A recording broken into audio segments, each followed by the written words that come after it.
monitoring tizimi bizda yo'q. 414-sonli qaroridan unumli foydalanishimiz kerak. Shu o'rinda eslatib ketaylik.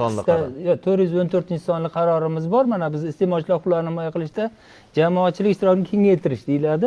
Shu yerda keyingi yillarda kiritilgan katta o'sha bitta o'zgarish bo'lganki, iste'molchilar huquqlarini himoya qilish sohasiga oid o'tkaziladigan monitoringlar albatta O'zbekiston iste'molchilar huquqlarini himoya qilish jamiyatlari federatsiyasining shu sohaga daxldor bo'lgan davlat idoralari bilan hamkorlikdagi tuzgan rejalari asosida o'tkaziladi. Endi davlat idoralari shu sohaga qo'li yetib bora olmayotgan sohalarga qiynalayotgan bo'lsa, demoqchiman, ma'lumot uchun aytmoqchimanki, ana shu O'zbekiston iste'molchilar huquqlarini himoya qilish federatsiyasini hududiy tashkilotlari bilan kerak bo'lsa, hamkorlikda rejalar tasdiqlab olsalar, jamoatchilik nazorati qismini bular amalga oshirib, bularga demak ma'lumot taqdim qilish imkoniyati endi hozir mana erta maktablar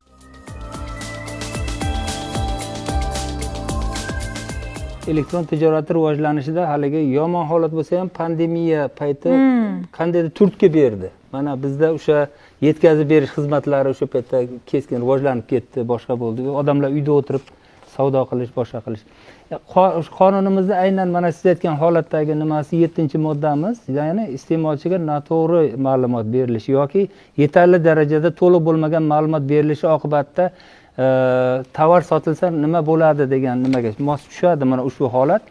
Endi bu yerda haqiqatan iste'molchiga aytilgan narsani o'rniga boshqa narsa bilan hal qilinyapti. Endi bu holatda qonun aytadiki, o'sha xuddi shunday holat sodir bo'lganda iste'molchi o'ziga yetkazilgan zararni qoplash huquqiga va shartnomani bekor qilish huquqiga ega.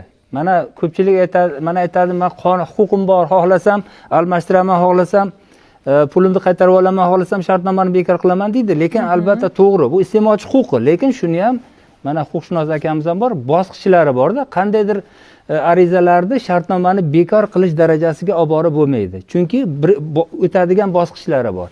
Lekin mana shu holat bo'yicha, bu holatda to'g'ridan to'g'ri shartnomani bekor qilish imkoniyati bor, chunki iste'molchiga noto'g'ri ma'lumot yoki noto'g'ri reklama oqibatida sotilgan nima ham yetkazilgan zarar qoplanishi kerak.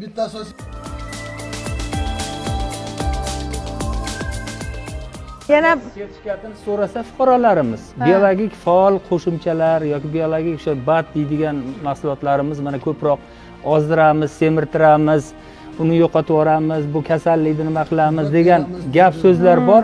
Agar uni sertifikatini ko'radigan bo'lsangiz, o'sha sertifikat unga oziq-ovqat deb berilgan. U yeydigan narsa xolos u.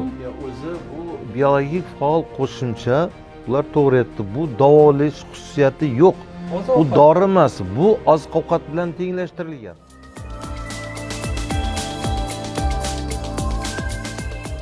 Etik mahsuloti. Etikni men yozda oldim. O'zbekiston Respublikasi Vazirlar Mahkamasining o'sha qarori bilan tasdiqlangan chakana savdo qoidalarida aytiladiki, mavsum mana tovarlarni qonunchilik bo'yicha nuqsonlar bo'yicha e'tiroz bildirish muddatlari bor. Agar kafolat muddati belgilangan bo'lsa, kafolat muddati ichida e'tirozni bildiraverasiz.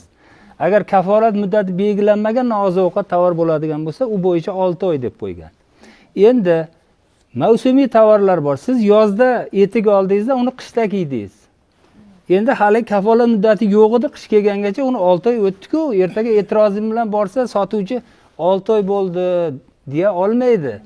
Deya olmasligi uchun o'sha yozda olgan bo'lsa ham uni e'tirozlari mavsum boshlangandan boshlanadi, uni kafolati deyiladi. Ya'ni siz iyunda etik olgan bo'lsangiz, uni iyunda kiyasizmi, iyulda kiyasizmi yoki yanvarda kiyasizmi? Yanvardan qish mavsumi qachon hukumat belgilagan? Oktyabrdan belgilangan bo'lsa, oktyabrdan boshlanadi. Oktyabrdan boshlab 6 oy davomida siz e'tirozlaringizni bildirishingiz mumkin.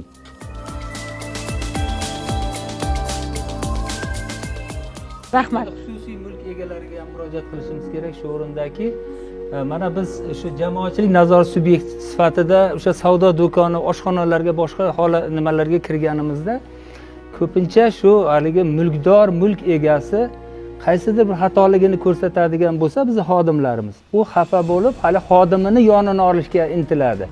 Vaholanki shu narsani bularga men iltimos qilardim, yaxshi tushunib olinglar. Jamoatchilik nazorati agar o'sha sizni xodimingiz kamchiliklarga, xatoga yo'l qo'yayotgan bo'lsa, siz doim u yerda o'tirmaysiz, savdo do'konida, oshxonada bo'lmaysiz. Lekin sizni qo'lingizda ishlayotgan odamlar sizdan mijozlarni bezdirsa, odamlarni aldasa, tarozidan ursa, boshqa holatlar bo'laveradigan bo'lsa, ertaga bu sizni bankrot bo'lishingizga olib keladi. Shuning uchun kasod bo'lishingizga olib keladi. Shuning uchun mulkdor to'g'ri tushunib olish kerakki, jamoatchilik nazorati bu uni do'sti. U do'sti. Bizga bu tashkilotlar borganda, mayli davlat idoralarini aytmaylik. Jamoat tashkilotlari borganda xursand bo'lsinki, menda qanday kamchiligimni agar topsa, ertaga meni mulkimga, mol mulkimga ziyon yetmasligini bular ko'zlayapti. Meni xatomni ko'rsatyapti. Meni mijozlarimni odamlar oldidagi obro'yim uchun kurashyapti bular deb qabul qilishlarini so'radi.